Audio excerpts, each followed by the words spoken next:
mo yung kandila papunta dito. Magsisimula ka dito. You have to start here. Ay, dito ba? Dito. Dito ka mag-start. Pag ganon, papunta dito sa cake. Huli si Papa. Next, ayan.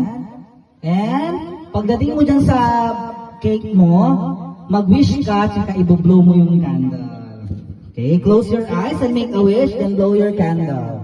Okay, 1, 2, 3. Yay! Yeah, there you go. Para naman po tayo dyan.